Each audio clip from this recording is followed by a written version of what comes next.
माननीय सदस्यगण, आप सबको विदित है कि प्रसिद्ध गजल गायक श्री पंकज उदास का लंबी बीमारी के बाद कल निधन हो गया।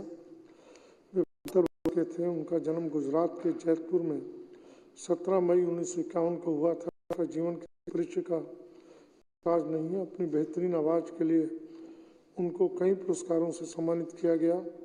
उन्हें वर्ष 2006 में पद्मश्री, वर्ष 2012 में महाराष्ट्र गौरव अवार्ड और उससे पहले Sangeet Natak Akademi award, Indian film and television academy award और KL सहगल अवार्ड से भी सम्मानित किया गया था। फिल्म नाम के गीत चिट्ठी आई है के लिए उनको बेस्ट प्लेबैक सिंगर था। उनका गाया ये गीत आज भी लोगों के कानों में गूंजता रहता है, जिसने उनके नाम को अमर कर दिया। उनके निधन से संगीत जगत को अपूरणीय क्षति पहुंची। अपने गीतों और गजलों के माध्यम से अपने प्रशंसकों के दिलों में हमेशा जिंदा रहेंगे।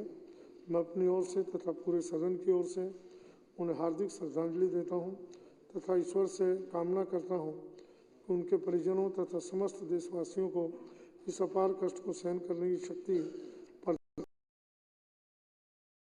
सम्मान 2 मिनट का मौन धारण किया जाएगा।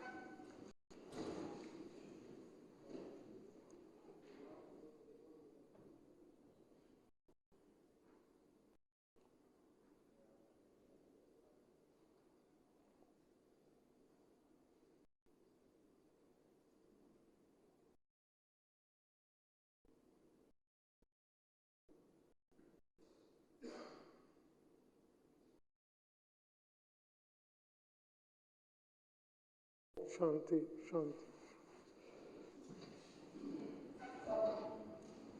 मुझे खेद है, आज कुछ इलेक्ट्रिकल डेफिशिएंसी के कारण सदन की कार्रवाई आधा घंटा देर से शुरू हुई है। शायद अभी मीडिया के बंधुओं को भी डायरेक्ट बाहर जो हम रिकॉर्डिंग के लिए देते हैं वो नहीं दे पाएंगे। बीच में जैसे ठीक होगा वो रिकॉर्डिंग दी जा सकेगी। MLA जो बोलेंगे वो रिकॉर्डिंग सिस्टम ठीक हो गया है। 280 श्री भूपेंद्र सिंह जून जी। धन्यवाद सर। इससे पहले कि मैं अपना इशू अंडर रूल 280 रखूं, एक बहुत इम्पोर्टेंट इन्फॉर्मेशन मैं आपके संज्ञान में लाना चाहता हूं, जो सिर्फ मेरे साथ नहीं बल्कि सभी विधायकों से संबंधित है। एक सर ऐसा लेटर आया है जिसमें विधायकों को वर्चुअली चोर कहा गया है, गाली दी गई है। मैं वो सदन के पटल पे भी रखूंगा और मैं 4 लाइन पढ़ना चाहता हूं। विधायक साथी डिसाइड कर लें कि ये सही है या गलत है। सर ये लेटर है 22 फरवरी 2004 का और लिखने वाले हैं एडिशनल कमिश्नर इंजीनियरिंग और ये आशीष कुंद्रा 2024 का। Ashish Kundra principal secretary irrigation flood control को गया है। इस लेटर में सर 4 लाइन जो कंक्लूजन है वो पढ़ रहा हूँ। The field functionaries of MCD, public representatives, members of deliberative wing, RWAs etc. have been complaining that the works under discretionary fund of MLA sanctioned by UD Department of Government are initiated, carried out without any intimation, prior permission, especially during odd hours or government holidays when the field staff is functionaries of MCD are closed. It means sir हम चोरी से सिर्फ रात को काम कराते हैं MLA fund का, या सिर्फ छुट्टी वाले दिन काम कराते हैं। सर अगर कोई भी सड़क बनती है तो उसमें महीनों लगते हैं, ओवरनाइट कोई सड़क नहीं बनती। तो इस लेटर की लैंग्वेज बिल्कुल कंटेम्पचुअस है, डिफेमेटरी है। इस अधिकारी को बुलाया जाए और इसके खिलाफ इस मैटर को जो है प्रिविलेज कमेटी में रेफर किया जाए। सर विधायकों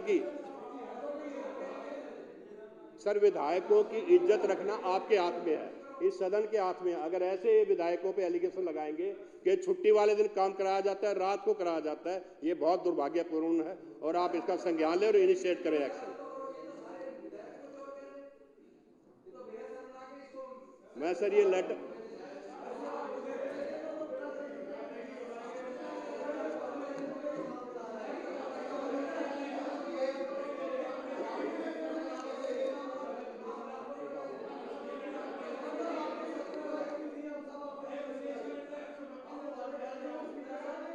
सर विधायकों के सम्मान की रक्षा कौन करेगा?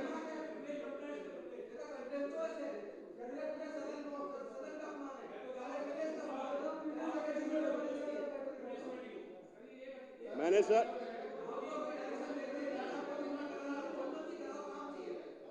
भाई कानून के तहत एक सदस्य कोई प्रस्ताव रखिए।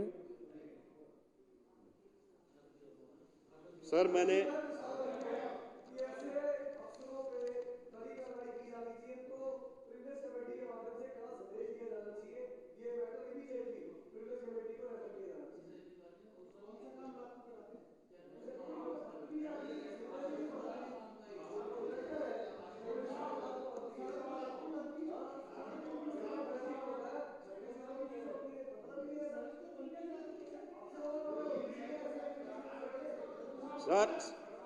सर मैंने इस पे 55 पे वो नोटिस दिया था, वो सदन में आज क्यों नहीं आया मुझे नहीं मालूम, लेकिन सर ये बहुत दुर्भाग्यपूर्ण है।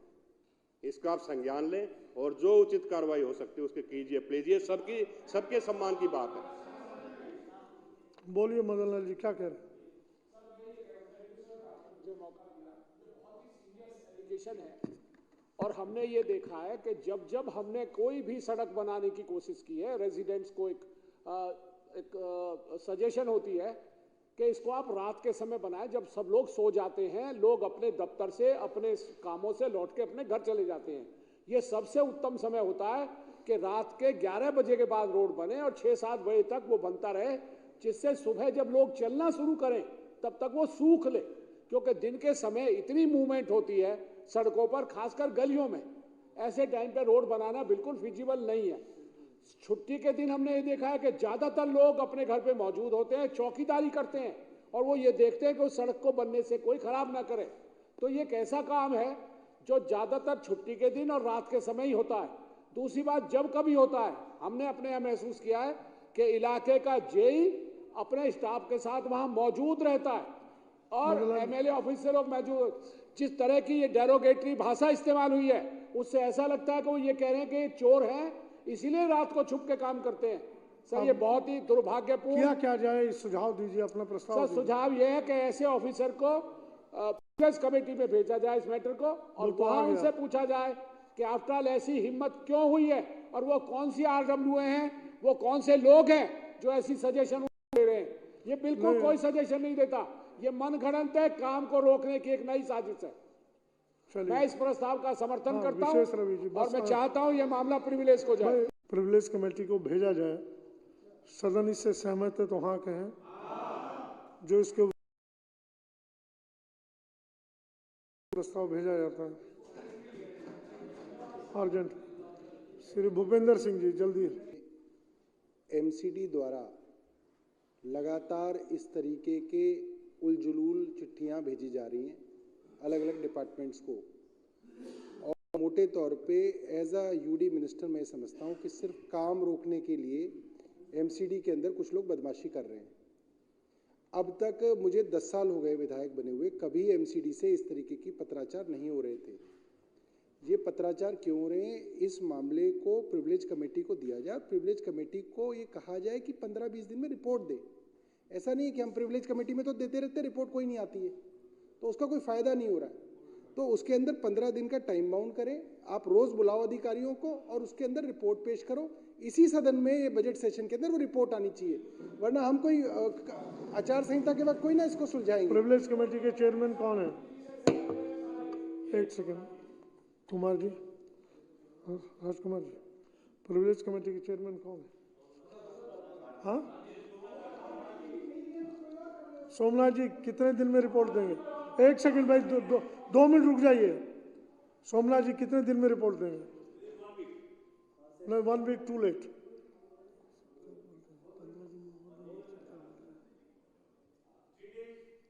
एक तारीख को सदन पटल पे रिपोर्ट आ जाए, ठीक है? बस ठीक है। हाँ जून साहब चलिए। जी मैं एक छोटी और बात कह रहा हूँ कि कई बार क्या होता है कि प्रिविलेजेस कमेटी के जैसे अध्यक्ष हैं वो बिजी हैं, तो कमेटी के अंदर एक प्रावधान होता है, अगर अध्यक्ष नहीं आया तो जो मेंबर आए वो अपना एक अध्यक्ष चुन सकते हैं, तो वो चलता रहे काम कमेटी का। सही राम जी, वो जून साहब। धन्यवाद अध्यक्ष जी। सर मेरे यहाँ एक वार्ड है बिजवासन, और बिजवासन एक बहुत बड़ा गांव भी है।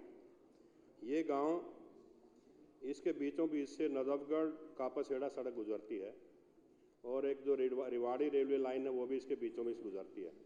5-6 साल पहले यहाँ एक रेलवे ओवर ब्रिज या फ्लाईओवर बना गया और डर्टी पॉलिटिक्स की वजह से उस फ्लाईओवर को बिल्कुल गांव के बीच में ड्रॉप कर दिया जहाँ मेन चौक था। उससे क्या हुआ सर, पर्पस था कि फाटक बंद हो जाए, ट्रैफिक जैम होता था, उससे बढ़कर ट्रैफिक जैम होना शुरू हो गया। सैकड़ों गाड़ियाँ वहाँ फंसी रहती हैं जिसकी वजह से पोल्यूशन हुआ, लोगों की सेहत पे असर पड़ा। मैंने सर जब सत्येंद्र जैन साहब पीडब्ल्यूडी मिनिस्टर थे उनसे रिक्वेस्ट की, उन्होंने इसको एग्जामिन कराया और पीडब्ल्यूडी ने रिपोर्ट दी कि हाँ ये फ्लाईओवर एक्सटेंड होके और गोलकधाम टेम्पल के क्रॉस ज़्यादा जाना चाहिए था ताकि पूरे गांव का इसमें वो हो जाए बचाव। सर पीडब्ल्यूडी ने एस्टीमेट बनाया, प्रपोजल बनाया, एलजी साहब को भेजा। एलजी साहब ने एक डिपार्टमेंट है डीडीए में, यूटीटी पैक है, यूटी पैक, उसको भेज दिया। सर 4 साल हो गए, आज उस फाइल का कोई पता नहीं। लोग सफ़र कर रहे हैं, डेली ट्रैफिक जैम रहता है, घंटों ट्रैफिक जैम रहता है। सर एक साइड में गांव है, दूसरी साइड में गांव है, इधर अगर किसी की डेथ हो जाए तो दूसरी साइड में क्रिमेशन ग्राउंड है। डेड बॉडी को सड़क क्रॉस करने के लिए आधा घंटा लग जाता है। तो मेरी पीडब्ल्यूडी मिनिस्टर बैठी हुई हैं, उनसे रिक्वेस्ट है कि एटलीस्ट इसमें रिमाइंडर भेज के यूटीटी पैक डिपार्टमेंट से ये पूछा जाए कि भाई तुमने फाइल पे किया क्या अभी तक, ताकि इसका काम आगे बढ़ सके। बहुत बहुत धन्यवाद सर, थैंक यू टाइम देने के लिए। साई राम जी अनुपस्थित।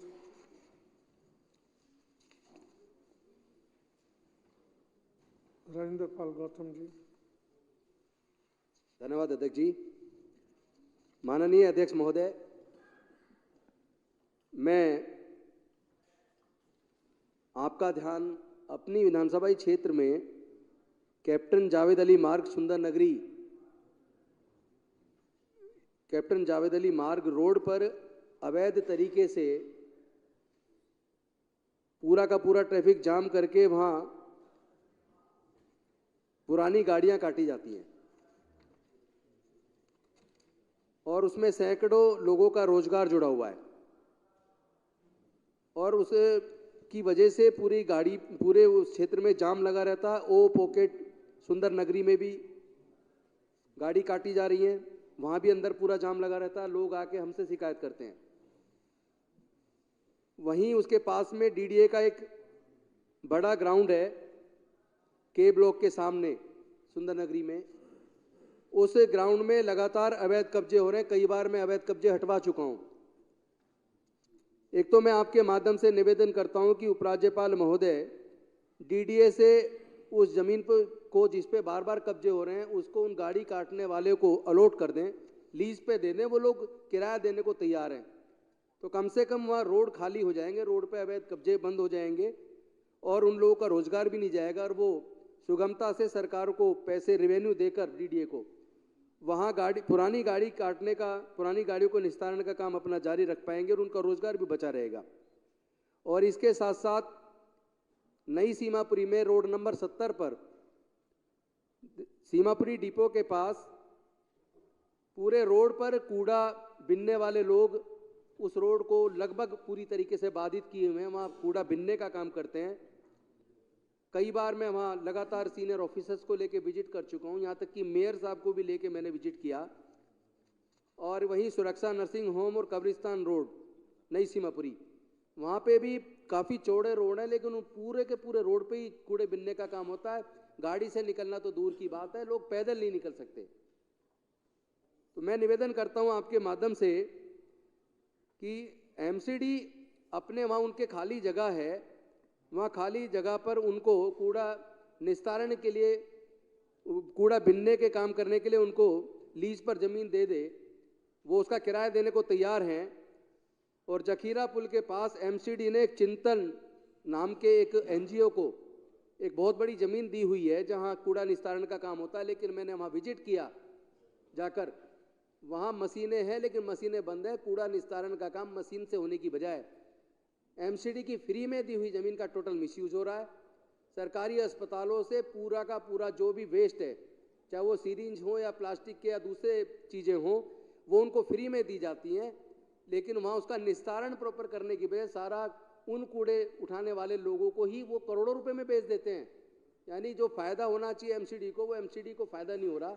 उस ज़मीन को एटलीस्ट हमारे जो रैक पिकर्स हैं, जो हमारे यहाँ कूड़ा बिनने का काम करते हैं, उस जगह को उनको दे दें, तो कम से कम रोड खाली हो जाएंगे, रोड पे कोई कब्जा नहीं होगा, और वो लोग तो उसका किराया भी देने को तैयार हैं। तो मैं आपके माध्यम से एमसीडी से निवेदन करता हूँ, यहाँ से सदन से चला जाए कि इन रैक पिकर्स को वो जो जगह उनको जखीरा में वहाँ दी हुई है, या तो वही वाली जगह दे दें, क्योंकि वो चिंतन एनजीओ तो टोटल मिसयूज़ कर रही है, उसका पूरा फ़ायदा उठा रही है, करोड़ों में उस कूड़े को बेच रही है, जबकि ज़मीन एमसीडी ने फ्री में दी हुई है। इससे तो बेहतर यह है कि जो वास्तव में कूड़ा बिनने का काम कर रहे हैं, जो वास्तव में कूड़े का निस्तारण कर रहे हैं, अगर उनको वो ज़मीन दे दी जाए, मैं तो कहता हूँ वो तो एमसीडी को किराया भी देने को तैयार है, तो उनका रोजगार भी बचेगा, रोड भी साफ हो जाएंगे और एमसीडी को भी इससे लाभ होगा। बस इन्हीं शब्दों के साथ आपने मुझे मेरे क्षेत्र की समस्या उठाने का मौका दिया, मैं आपका आभार व्यक्त करता हूँ। बहुत बहुत धन्यवाद। श्री संजीव झा जी। बहुत बहुत धन्यवाद अध्यक्ष महोदय। मैं आपके माध्यम से अपने विधानसभा के जहांगीरपुरी एरिया है हमारा, उसके तरफ माननीय मंत्री जी का ध्यान आकर्षण चाहता हूँ। बेसिकली हमारे यहाँ जहांगीरपुरी में एमसीडी फ्लैट के सामने कुछ सरकारी भूमि है, जिसका खसरा नंबर है 1441, 42, 43, 48, 1463, 64, 65, 71, ऐसे करके टोटल 24 खसरे हैं। अब ये खसरा की ज़मीन कुछ डिफेंस के पास है, कुछ डीडीए के पास है। मैं 3 साल पहले हमने प्रधानमंत्री जी को भी, रक्षा मंत्री जी को भी और गृह मंत्री जी को भी चिट्ठी लिखा था, वहाँ से फिर जवाब आया था। उसके बाद कुछ कार्रवाई हुई और कार्रवाई करके डिफेंस ने अपने छोटे से एक टुकड़े को बाउंड्री कर लिया। क्योंकि वो जो एरिया है, उस एरिया में बहुत सारे कबाड़ी वाले अपने कबाड़ी रखता है और वहाँ क्राइम बहुत होती है, आए दिन वहाँ पर मर्डर की घटना, तमाम तरह की घटनाएं होती हैं। तो फिर डिफेंस ने बाउंड्री कर लिया था और बाकी जगह पर एसटीएफ के जरिए डीएम ने उसको साफ करवाया था। अब वो जो बाकी एरिया है, उस बाकी एरिया में फिर उसी तरह का कबाड़ा रखा जा रहा है। रोज़ उसको जलाते हैं, जलाने से दुर्गंध भी जहांगीरपुरी के एरिया में आ रहा है और क्राइम भी बढ़ रहा है। तो मैं आपके माध्यम से यही निवेदन करना चाहता हूं कि एक तो डीडीए का लैंड अपनी आइडेंटिफाई करे कि उसका कौन सा लैंड है और डिफेंस का कितना लैंड रह गया है, उसका डिमार्केशन हो जाए, और डिमार्केशन से पहले डीएम एसडीएम को निर्देशित करे ताकि एसटीएफ के जरिए फिर एरिया को साफ कर दिया जाए।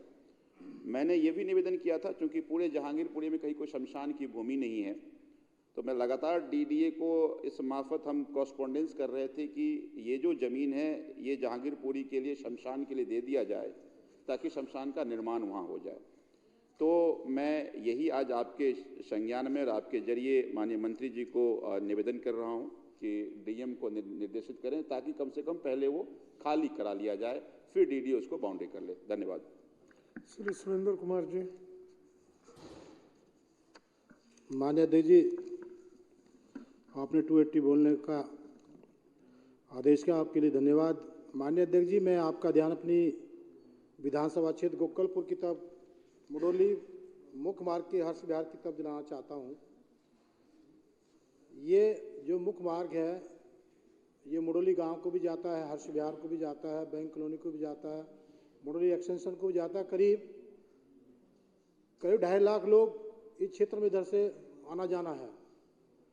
तो माननीय अध्यक्ष जी, मैं आपसे ये कहना चाहता हूँ कि मैं कई बार वहाँ डीडीए के वाइस चेयरमैन से मिला, आदरणीय हमारे सोमनाथ भारती जो हमारे जो डीडीए के सदस्य हैं, वो कमिश्नर लैंड से भी 2 बार इन्होंने उनसे मीटिंग करी।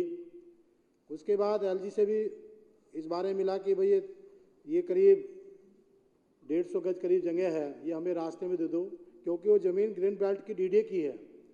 यदि वो रास्ता में हमें मिल जाए, क्योंकि इसमें वहाँ एक मुख्य द्वार जेल का भी है, तो उधर आना जाना लगा रहता है। लेकिन सुबह और शाम के समय तो 2-2 घंटे वहाँ जाम लगा रहता है।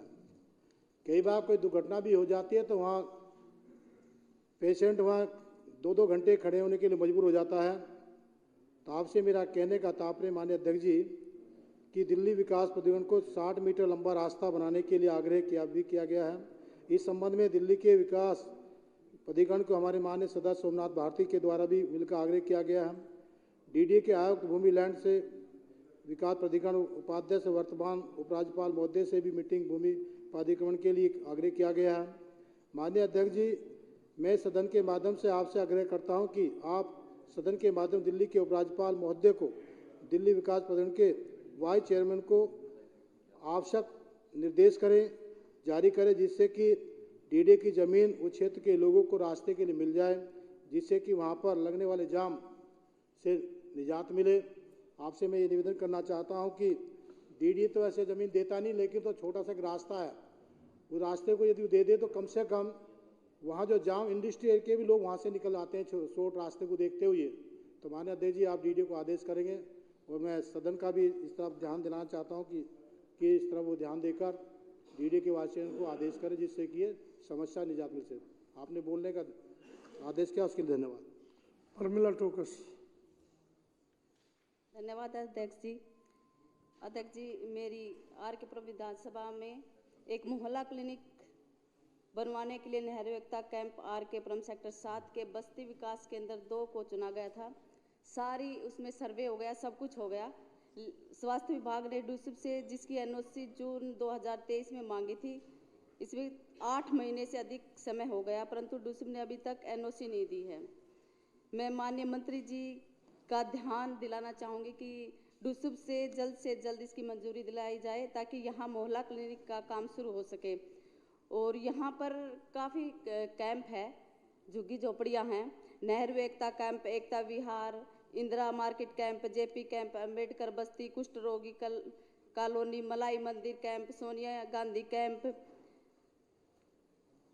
कम से कम 7-8 कैंप है अध्यक्ष जी। और इसमें मेरा मंत्री जी से निवेदन है कि डूसिब से जल्द इसकी NOC दिलाई जाए, ताकि यहाँ पे मोहल्ला क्लिनिक शुरू किया जाए और वहाँ के लोगों को इससे राहत मिले, क्योंकि वहाँ पे बहुत ही कैंप में है तो गरीब ही लोग हैं, उनको भी इसका लाभ मिले। बहुत बहुत धन्यवाद अध्यक्ष। धन्यवाद।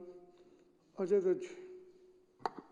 धन्यवाद अध्यक्ष जी, आपने मुझे मेरे क्षेत्र के बहुत ही महत्वपूर्ण मुद्दे पर बोलने का मौका दिया।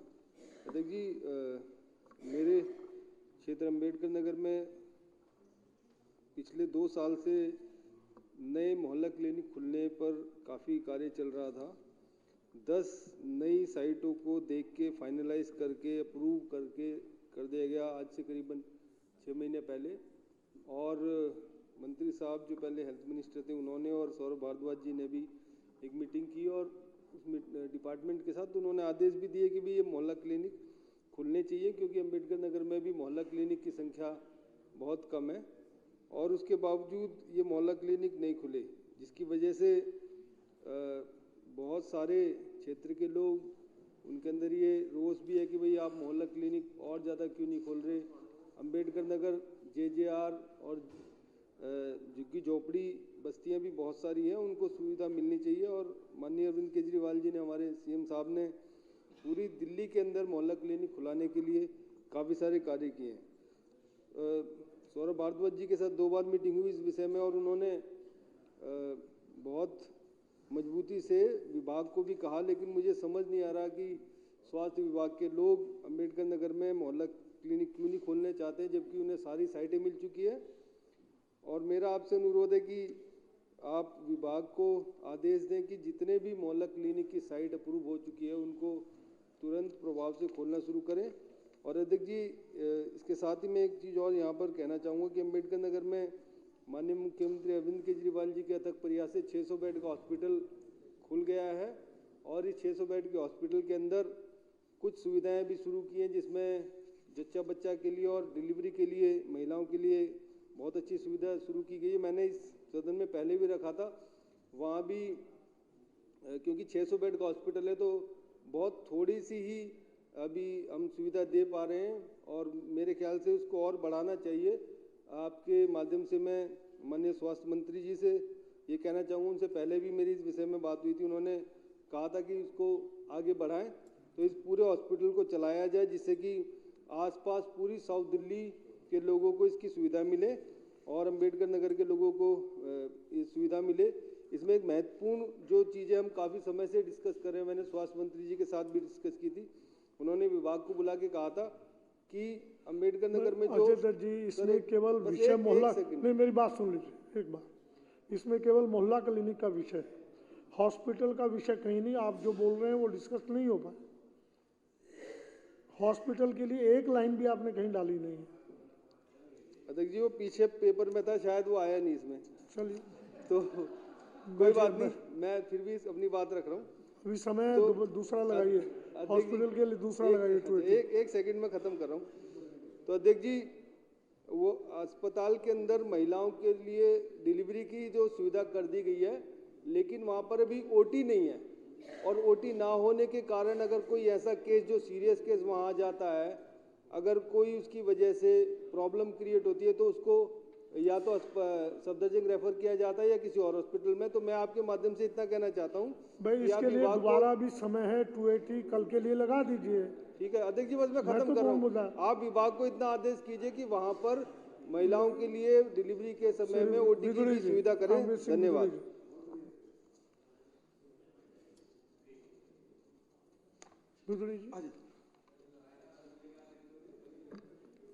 आदरणीय अध्यक्ष महोदय, मैं आपके माध्यम से श्री अरविंद केजरीवाल की सरकार का ध्यान उस वायदे की ओर दिलाना चाहता हूं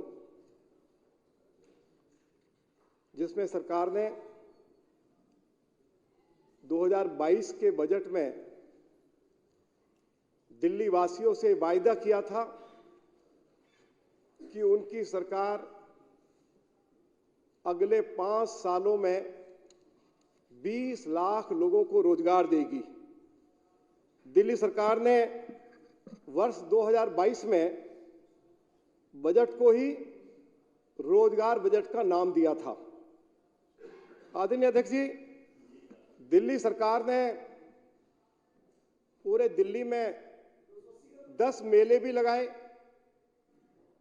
उन पर करोड़ों रुपया खर्च हुआ, और दिल्ली सरकार ने इसके प्रचार पर करोड़ों रुपया खर्च हुआ।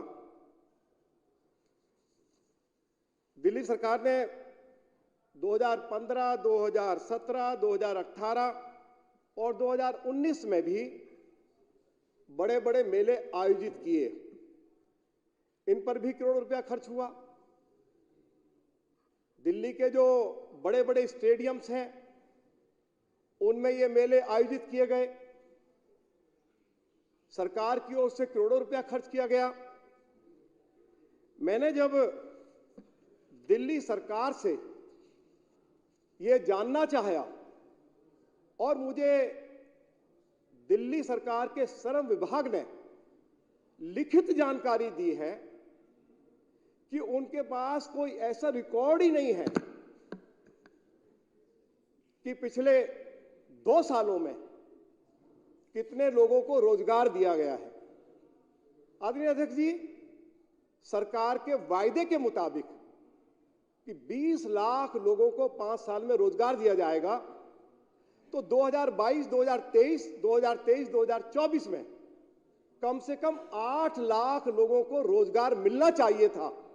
और मैं आपके माध्यम से आदरणीय मुख्यमंत्री श्री अरविंद केजरीवाल की सरकार से जानना चाहता हूं कि वो बताएं कि पिछले 2 सालों में इन्होंने मेलों के ऊपर कितना पैसा खर्चा किया, कितने लोगों को रोजगार मिला, कितना पैसा प्रचार पर खर्च किया।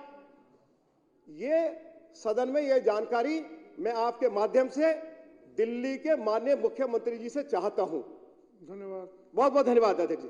श्री जय भगवान जी अनुपस्थित आ गए हैं क्या? माननीय अध्यक्ष महोदय, आपने मुझे 280 के तहत बोलने का अवसर प्रदान किया, उसके लिए धन्यवाद।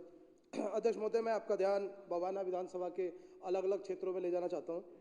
अध्यक्ष महोदय, सबसे पहले बवाना जेजे कॉलोनी में हमने दूसुब से ज़मीन लेकर के और 3 मोहल्ला क्लिनिक करीब 1.5 साल पहले पास कराए थे मैंने सर, और 1.5 साल होने के बाद PWD ने 12/5/2023 को 5 मोहल्ला क्लिनिक का एस्टीमेट बनाया, करीब 24,59,000। अध्यक्ष महोदय, फिर दोबारा से उसके 1 साल के बाद फिर उन्होंने एक एस्टीमेट बनाया 7 मोहल्ला क्लिनिक का, 4 करोड़ का। अध्यक्ष महोदय, 1.5 साल से एस्टीमेट ही बन रहा है, कुछ नहीं हो पा रहा है। वहाँ पर जब हमने 1.5 साल पहले वहाँ पर आपको ज़मीन दे दी और एक मोहल्ला क्लिनिक जो पहले से वहाँ पर दूसुब का जो कम्युनिटी सेंटर था वो मैंने हैंडओवर कराया हेल्थ डिपार्टमेंट को, और वो बिल्कुल रेडी है, उसके अंदर भी मोहल्ला क्लिनिक तैयार नहीं किया गया। तो अध्यक्ष महोदय, मैं सदन के माध्यम से चाहता हूं कि बवाना जेजे कॉलोनी के अंदर जो 3 मोहल्ला क्लिनिक सैंक्शन हुए उनमें से एक जो रेडी है उसे जल्दी से जल्दी चालू किया जाए। दूसरा अध्यक्ष महोदय, एक खेड़ागढ़ी के अंदर पिछले 3 सालों से मोहल्ला क्लिनिक चालू है, उसके लिए कम से कम 15 मीटिंग में कर चुका हूं और बार बार मैं बोल चुका हूं, लेकिन वो मोहल्ला क्लिनिक भी चालू नहीं किया जा रहा, जबकि उसके अंदर सारा सामान वगैरह सब कुछ कंप्लीट रखा है। उसके अंदर मीटर नहीं लगा था, मीटर भी लग चुका है। अध्यक्ष महोदय, 3 साल हो गए, तो मेरा निवेदन है उसको चालू किया जाए, और एक शाबा डेयरी के अंदर मोहल्ला क्लिनिक बनकर तैयार है, उसे भी चालू किया जाए। अध्यक्ष महोदय, एक मेरा पॉली क्लिनिक है सेक्टर 23 के अंदर, जो कि करीब 1 से 1.5 साल पहले माननीय मनीष सिसोदिया जी जो हमारे डिप्टी चीफ मिनिस्टर हैं उन्होंने सैंक्शन किया था, और 12 करोड़ रुपए सैंक्शन किए थे। उसमें उसकी मैंने बिल्डिंग प्लान वगैरह सारा कुछ बना लिया और डिपार्टमेंट को भेज दिया, डिपार्टमेंट को भेजा हेल्थ को, और सर पता नहीं वो क्या क्या क्वारी लगा रहे, पिछले 1.5-2 सालों से वो काम हमारा चालू नहीं हो पा रहा। मैं बार बार जाता हूँ, उनके साथ मैंने मीटिंग कर ली, वो रोक दिया है। अध्यक्ष महोदय, तो वो चालू किया जाए। एक दूसरी मेरी पॉली क्लिनिक है सेक्टर 26, उसकी हमने बाउंड्री वाल वगैरह करा दिया है, बाकी उसका एस्टीमेट भी हम लोगों ने वहाँ भेज दिया है, उसको भी जल्दी से जल्दी चालू किया जाए। अध्यक्ष महोदय, तीसरा मेरा एक फुट ओवर ब्रिज है, जो वो करीब 1 साल पहले वो भी सैंक्शन हुआ था, वो भी माननीय मनीष सिसोदिया जी ने सैंक्शन किया था, लेकिन वो भी पता नहीं क्यों किस कारण से रुका हुआ है। बीच में उसका एस्टीमेट नहीं बना, फिर एस्टीमेट बना के हमने भिजवाया उसको, लेकिन अभी फिर पता नहीं क्यों किस कारण से रोक दिया गया। तो अध्यक्ष महोदय, ये मेरे जो 3 काम हैं इन पर विशेष रूप से ध्यान दिया जाए, क्योंकि ये सैंक्शन है और जल्दी से जल्दी हो जाएंगे, तो इनको जल्दी से जल्दी कराने की कृपा करें। मैं माननीय जो हमारी पीडब्ल्यूडी मिनिस्टर हैं, मैं इनसे भी निवेदन करूंगा कि जो FOP है हमारी, उस पर विशेष ध्यान दिया जाए। धन्यवाद। श्री राजेश गुप्ता जी। धन्यवाद अध्यक्ष जी, आपने 280 के तहत मुझे प्रश्न उठाने का मौका दिया, और मैं आपसे वचन देता हूं कि मैं 280 के तहत अपनी सिर्फ विधानसभा की बात करूंगा, कोई ऐसी राजनीतिक बात नहीं करूंगा कि औरों का समय खराब हो।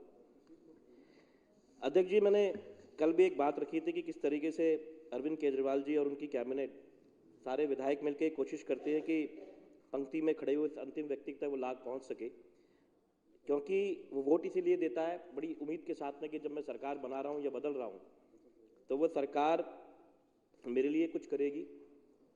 लेकिन उनके इतने भरसक प्रयास के बाद में किस तरीके से लोगों को परेशान किया जाता है, उसकी एक बागी मैं आपके सामने प्रस्तुत कर रहा हूँ।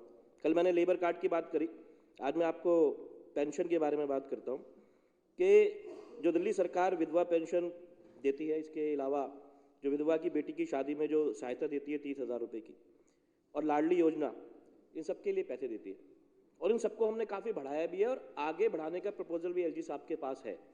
लेकिन फिलहाल जो है मैं उसकी बात कर रहा हूँ कि जो पेंशन कार्यालय था वो मेरे ऑफिस से, मेरी विधानसभा से तकरीबन 3-4 किलोमीटर दूर था, गुलाबी बाग के अंदर।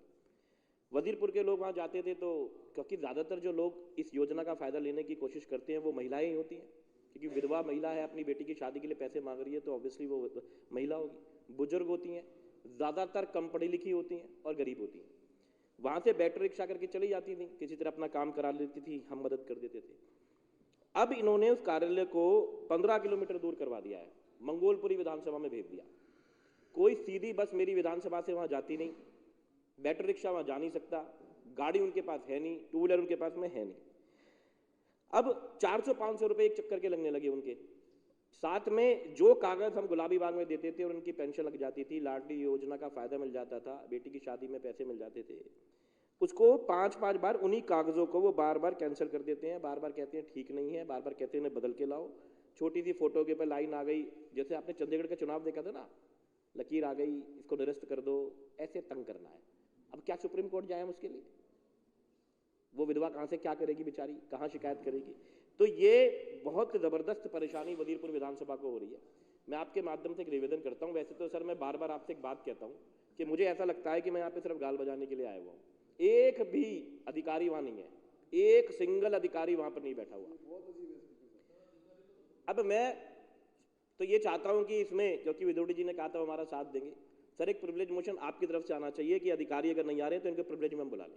आप दिल्ली की जनता का साथ दीजिए, और मेरे को लगता है कि आप हमारे बड़े हैं, समझदार हैं, आपको हमसे ज़्यादा तजुर्बा है। मुझे लगता है ये मोशन आप अपनी तरफ से लेके आए तो मैं आपका बहुत आभारी होऊंगा। मेरी प्रार्थना है। बहुत बहुत धन्यवाद।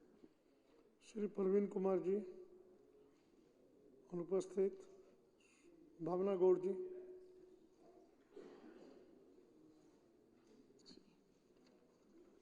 धन्यवाद अध्यक्ष महोदय। आपने आज प्रवीण मुझे जी, अपनी 280 सीट में पे बोलने का ये बैठिए भावना जी, 2 मिनट बैठिए।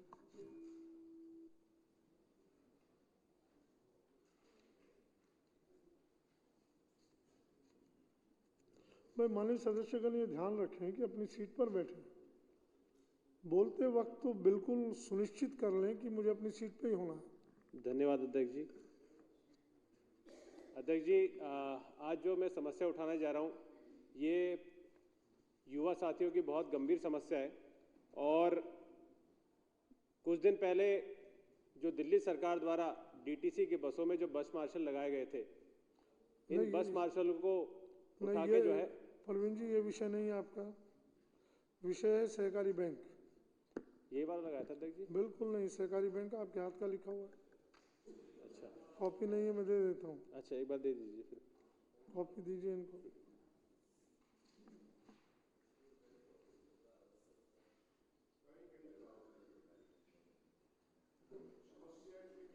इतनी पैदा हो गई है, पढ़ ही देता हूँ अध्यक्ष जी। दिल्ली नागरिक सहकारी बैंक में OTS one time settlement scheme के तहत कितने लोन सेटल किए गए एवं उनसे संबंधित खातेदारों की कॉपी दिलवाई जाए, एवं क्या जिन लोगों के लोन ओटीएस में सेटल किए गए हैं उनको उनका केस आरसीएस कोर्ट में लंबित है, उनसे संबंधित फाइल की कॉपी दिलाने की कृपा करें। दिल्ली नागरिक सहकारी बैंक के वर्तमान में चल रहे सभी अदालतों के केस की वर्तमान स्थिति की जानकारी दे एवं सभी फाइलों की कॉपी दी जाए।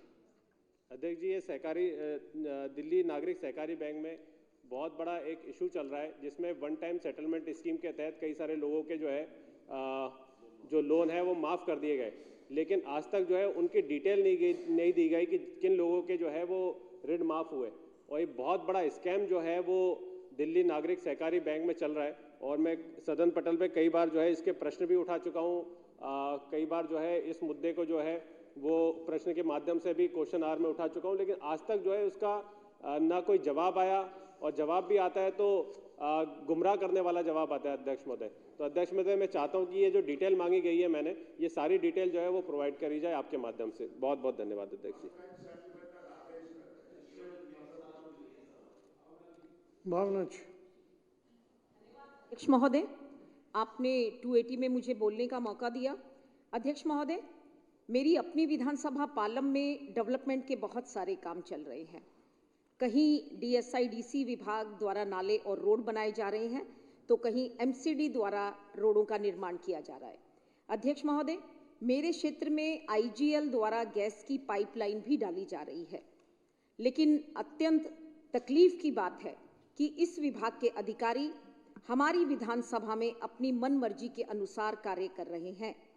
ये बिना जानकारी दिए कहीं भी अपनी मर्जी से खुदाई का काम करते हैं, बिना इस बात की चिंता किए कि जिस रोड पर खुदाई कर रहे हैं वह रोड कितने दिन पहले बना था।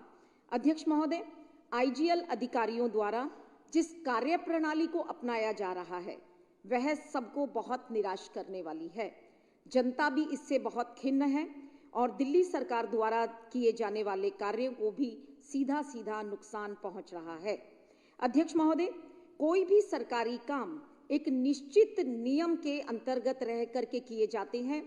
कोई भी विभाग जब किसी दूसरे विभाग के अधिकार क्षेत्र में पड़ने वाली भूमि पर कार्य करता है तो वो उससे परमिशन के साथ साथ आर कट का पैसा भी उसे संबंधित विभाग को जमा करवाता है।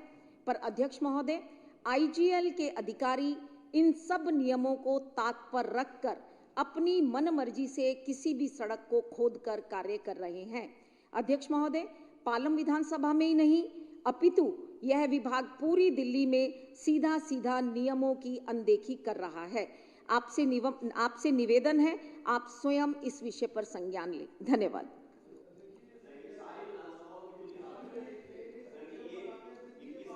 कि साथ में मेरी विधानसभा है, 2-2 साल से ज़्यादा हो गए लोगों के घरों में मीटर लगे हुए, अभी तक कनेक्शन नहीं जोड़े गए, लाइनें नहीं डाली गई। हमने सड़कें बना दी, उनके नीचे से लाइन डाल रहे हैं, और उसके बाद उन्होंने कई जगह सीवर की लाइनें तोड़ दी, पानी की लाइनें तोड़ दी, कुछ नहीं कर रहे, जिसके कारण क्षेत्र में गंदा पानी भी आ रहा है। ये बिना परमिशन के काम करते हैं और किसी की नहीं सुनते हैं। मेरा आपसे जो भावना जी ने रखा है प्रश्न, मैं भी चाहता हूं कि इस पे आप बुला के उनसे संज्ञान में लें कि क्या काम कर रहे हैं, क्यों नहीं ये काम कर रहे हैं, और सड़कें खुद ही पड़ी हैं इनके कारण। धन्यवाद। मदन लाल जी।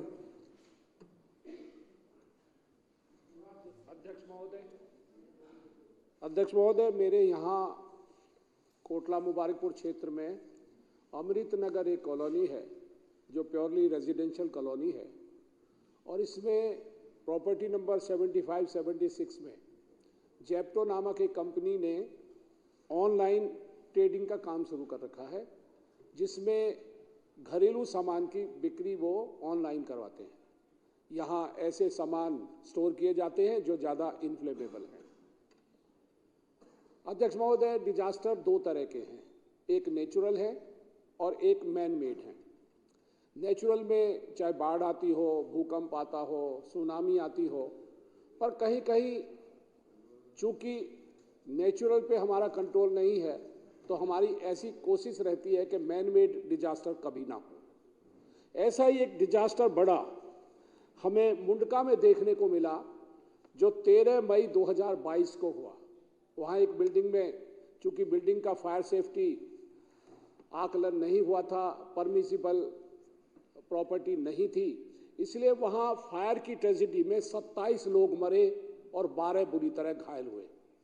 उसके बाद सरकार ने बहुत सारा कोशिश भी की, लीपापोती भी हुई, और ऐसे लोगों का सरकार की ओर से भले ही कितने एक्शन हो जाते हों, या और लोगों को ऐसे कृत्य करने से डिसवेड कभी नहीं करते। कभी भी ऐसा नहीं होता कि उनको देख के लोग सीख लें, और लोग तो छोड़ दो, लोगों का अपना लालच है।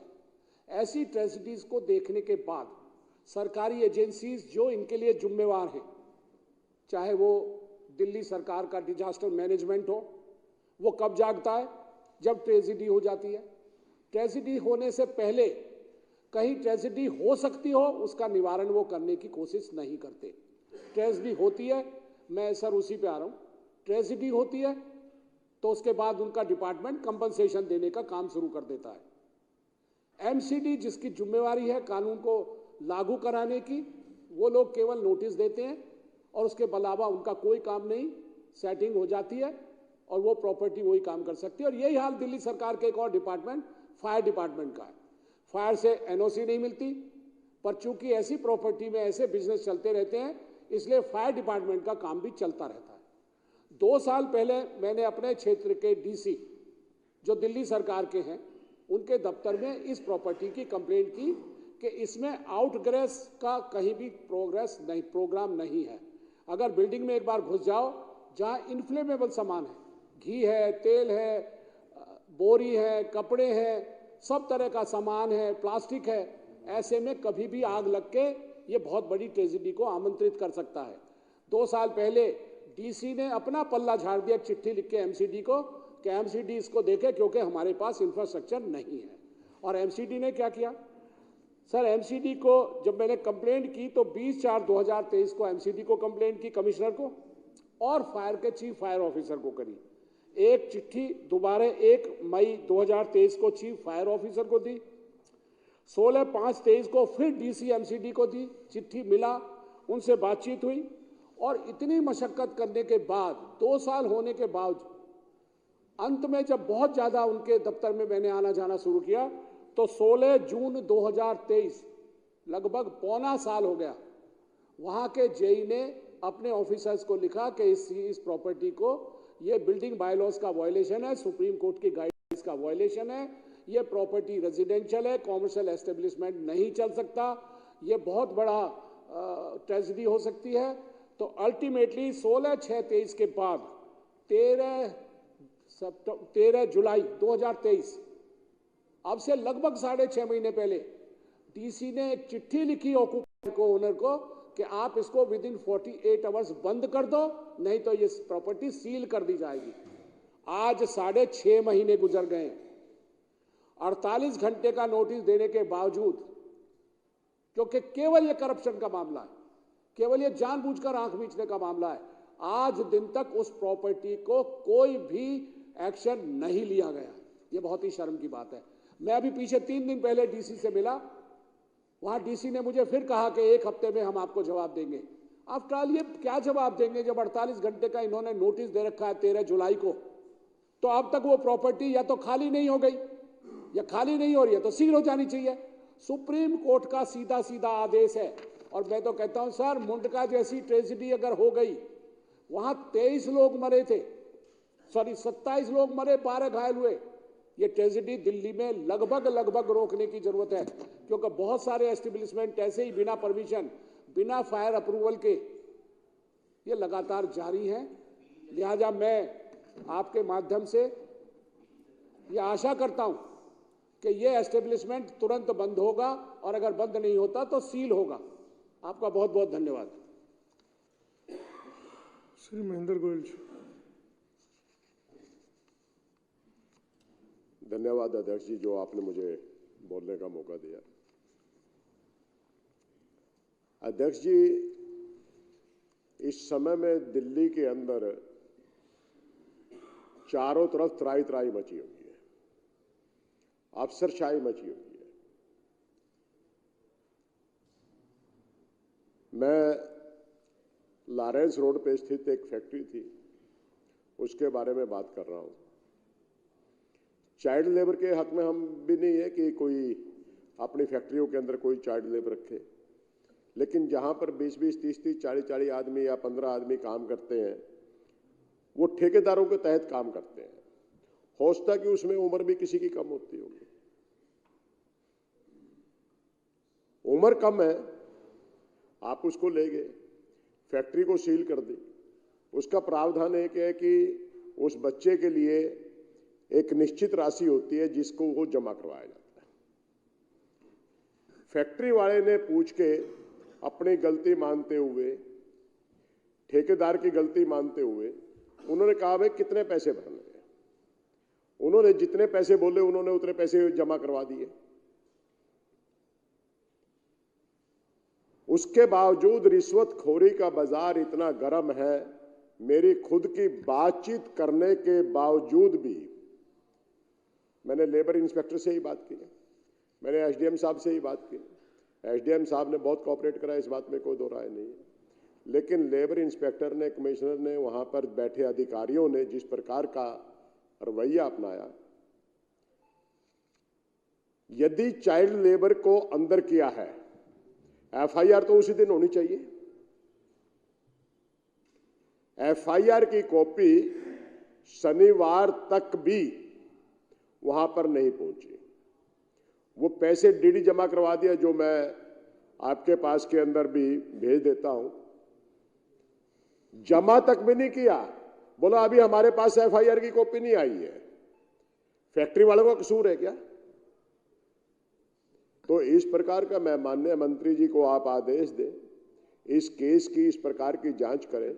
कहीं पर भी कोई भी व्यक्ति है तो आगे से इस प्रकार के व्यक्तियों को बढ़ावा ना मिले।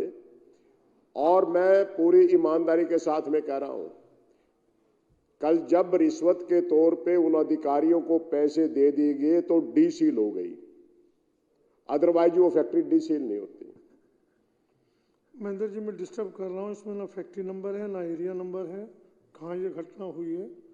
तो मैंने घटना आपके पास भेज दी, मैं आपके पास में भेज दी, मैं हार्ड कॉपी आपके पास में भेज देता हूँ जिस फैक्ट्री के बारे में जो आपने लिखा है। हाँ, इस पर ना फैक्ट्री नंबर है ना। हाँ नहीं है उसके ऊपर, मैं बिल्कुल आपको कह रहा हूँ, क्योंकि ये तो मैंने क्वेश्चन उठाने के लिए आपके पास में भेजा था और मैं अब सारी चीजें आपके पास में भेज देता हूँ। ये सुनिश्चित भी किया जाए इस समय के अंदर, चाहे वो कोई लाइसेंसिंग इंस्पेक्टर है या कोई भी किसी भी प्रकार का हाउस टैक्स का, ये इतनी गुंडागर्दी चारों तरफ से हो रही है। दिल्ली के अंदर व्यापार करना मुश्किल हो गया इस समय में, और एक खास षड्यंत्र के तहत ये कार्य हो रहे हैं।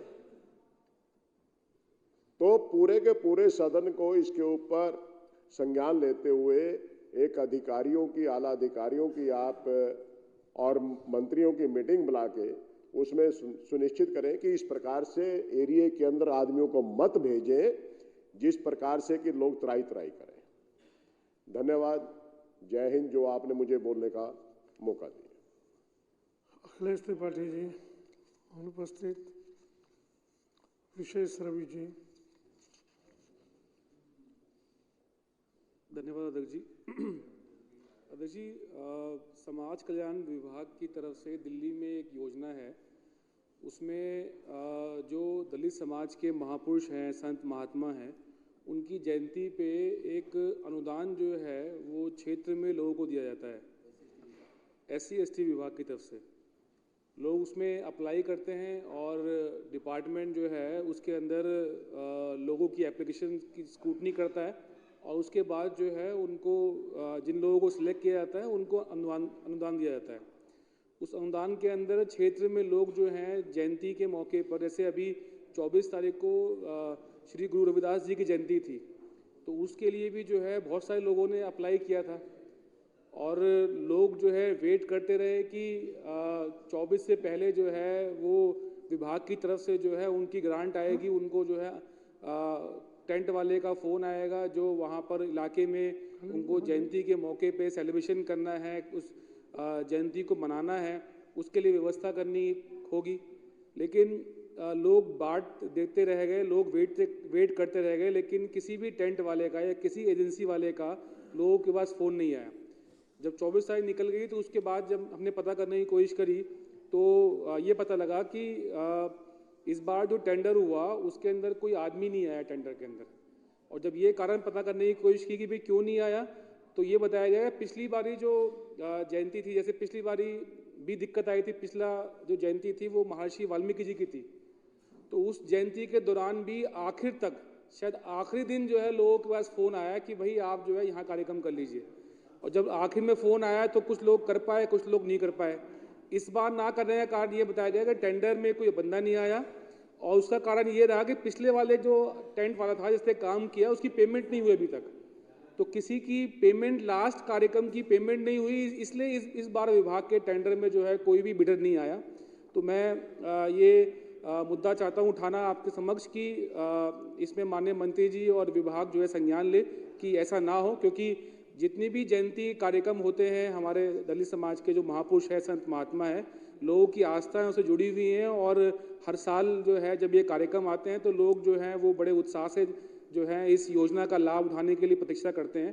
तो इसका जो है देखा जाए, माननीय मंत्री जी जो है देखें कि आगे भविष्य में जो है इस तरह की घटना ना हो। धन्यवाद। श्री सोमनाथ भारती जी। अध्यक्ष महोदय, आपको बहुत धन्यवाद कि आपने मुझे 280 में अपनी बात रखने का मौका दिया। अध्यक्ष महोदय, अभी भी आज भी माननीय अपोजिशन लीडर ने वो बातें उठाई जो माननीय केजरीवाल साहब ने कल अपने वक्तव्य में कहा था कि ये दो धारे करते हैं। उस तरफ हमें काम करने से रोकते हैं और फिर सदन में आके बोलते हैं कि आप काम नहीं कर रहे हो। आज भी उन्होंने कहा कि जो हमने एम्प्लॉयमेंट की गारंटी दी थी कि आपने कितने एम्प्लॉयमेंट दे दिए, कितने मेले लगा दिए, लेकिन सर्विसेज डिपार्टमेंट इनके पास है, ये बात साथ साथ में उनको बोलना चाहिए। अध्यक्ष महोदय, कॉन्ट्रैक्चुअल वर्कर्स को वादा किया गया था कि हम परमानेंट बनाएंगे। कई बार सदन में बात उठी, माननीय केजरीवाल साहब ने खुद कही, लेकिन सर्विसेज डिपार्टमेंट चूंकि अपने हाथ से छीन लिया गया, इस करके इस पे काम नहीं हो पा रहा। आज मैं आपके माध्यम से वो 14,000 कॉन्ट्रैक्चुअल वर्कर्स जो BSES में के थ्रू एम्प्लॉयड हैं, BRPL और BYPL के जरिए, उनकी पीड़ा आपके माध्यम से उठा रहा हूं। बहुत प्रयत्न किए गए कि BSES के जो 14,000 एम्प्लॉयज़ हैं, क्योंकि उनका जो नेचर ऑफ जॉब है वो बड़ा क्रिटिकल है, और हो क्या रहा है कि इसमें सबका नुकसान है एक्सेप्ट जो मिडिल मैन है। बीच में कंपनियां होती हैं, 10 बाय 10 कमरा होता है, वो बड़ी बड़ी कंपनियों से ठेकेदारी करती हैं, मोटा पैसा बीच में खाती हैं, जो एम्प्लॉइज़ है उसको कम पैसा मिलता है, BSES का नुकसान होता है, एम्प्लॉइज़ का नुकसान होता है, सरकार का नुकसान होता है। इसलिए मैं आपके माध्यम से ये बात एलजी साहब तक पहुंचाना चाहता हूं कि केजरीवाल साहब के चाहने के लाख बावजूद एक कॉन्ट्रैक्चुअल वर्कर्स परमानेंट नहीं हो पा रहे, ये बहुत चिंता के विषय है। अध्यक्ष महोदय, सुप्रीम कोर्ट ने भी अपने जजमेंट्स में कई बार कहा कि वो जॉब जो परमानेंट नेचर के हैं, अगर कोई व्यक्ति कॉन्ट्रैक्चुअल एम्प्लॉयमेंट में बहुत लंबे समय तक है तो उसका जॉब परमानेंट नेचर का बन जाता है, और इस कारण से ऐसे व्यक्तियों को अधिकार है और कंपनियों का दायित्व है कि वैसे व्यक्तियों का जॉब परमानेंट में कन्वर्ट कर दिया जाए। अध्यक्ष महोदय, जहां तक इंटेंशन की बात है तो माननीय केजरीवाल साहब ने, आम आदमी पार्टी ने अपना इंटेंशन दिखा दे चुकी। परमात्मा हमारे साथ है, कुल मालिक हमारे साथ है, केजरीवाल जी के साथ है। एमसीडी में जब सरकार बनी तो अरविंद केजरीवाल जी ने कॉन्ट्रैक्चुअल वर्कर्स को परमानेंट करना शुरू कर दिया, कई तो हो गए। तो जो भाजपा की मंशा थी कि केजरीवाल जी को गलत सिद्ध किया जाए, वो सफल नहीं हो पाए। उसी प्रकार से पंजाब में जब परमात्मा ने मौका दिया, पंजाब की जनता ने मौका दिया, भगवंत मान साहब के नेतृत्व में सरकार चल रही है, वहां पे भी कल भी 500 लोगों का उन्होंने कन्वर्जन किया, परमानेंट बनाया है। ये बहुत बड़ी बात है कि भाजपा के लाख चाहने के बावजूद केजरीवाल साहब की नियत, आम आदमी पार्टी की नियत, एमसीडी में और पंजाब में हमने कॉन्ट्रैक्चुअल को परमानेंट में कन्वर्ट किया, ये बात साफ साफ जाहिर हो गई। ये विषय से अध्यक्ष महोदय, मैं वही उठा रहा हूं विषय से, क्योंकि ये नहीं बार बार ये मौका बार बार उठाते हैं इस बात को। मैं ये कह रहा हूं कि मैं उन 14,000 जो एम्प्लॉइज हैं BSES के, उन्हें कहना चाहता हूं कि केजरीवाल जी ने जो आपको वादा किया था कि कन्वर्ट करेंगे, कॉन्ट्रैक्चुअल को परमानेंट में बनाएंगे, ये वादा हम पूरा करके रहेंगे। आज नहीं तो कल, नहीं तो परसों। बीजेपी कितना भी चाह ले कि उन एम्प्लॉइज का सपना ना पूरा हो हमारे जरिए, वो सफल नहीं होंगे। उन 14,000 लोगों को और उनके परिवारों को कहना चाहता हूं, आम आदमी पार्टी आपको कॉन्ट्रैक्चुअल से परमानेंट बनाने के लिए पहले कटिबद्ध थी, कटिबद्ध है, कटिबद्ध रहेगी। धन्यवाद। नरेश बालियान जी अनुपस्थित। पवन शर्मा जी अंतिम।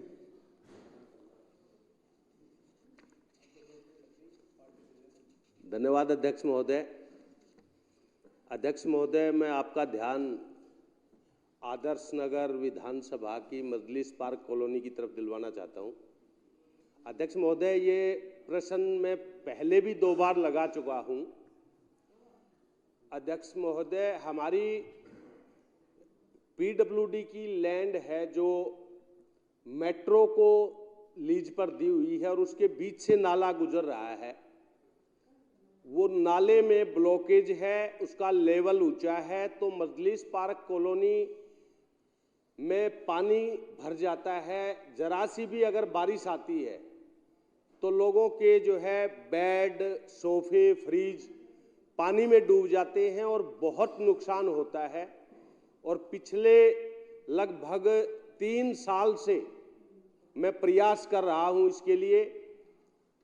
अधिकारियों को बुलाया गया, मौके पर दिखाया गया। एक नया नाला बनाने का भी प्रावधान एक्सियन विजेंद्र सिंह जी हैं, रखा गया। उन्होंने ही बोला जी ठीक है, एक नाला बना देते हैं हम, लेकिन उस पर कोई कार्रवाई नहीं हुई। अध्यक्ष महोदय, तो मैं आपके माध्यम से मंत्री जी से प्रार्थना करता हूं कि कृपया मेरी समस्या का समाधान निकाला जाए, क्योंकि जब भी मैं वहां से निकलता हूं तो लोग इकट्ठे हो जाते हैं और बार बार ये बोलते हैं जी बारिश आने वाली है और कृपया जो है हम डूब जाएंगे, कृपया कुछ समाधान कीजिए। मुझे 280 पर बोलने का मौका दिया, बहुत बहुत धन्यवाद अध्यक्ष महोदय।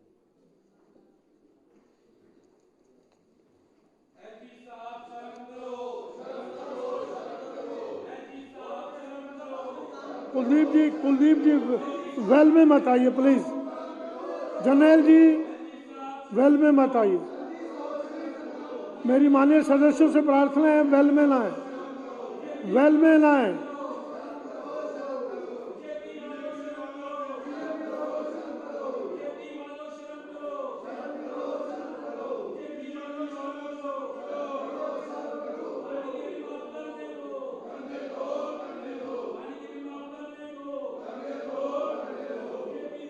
माननीय सदस्यगण अपने स्थान पर बैठे।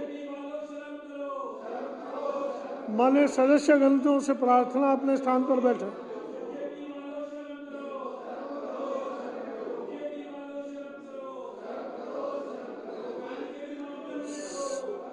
सदन की कार्रवाई 15 मिनट के लिए स्थगित की जाती है।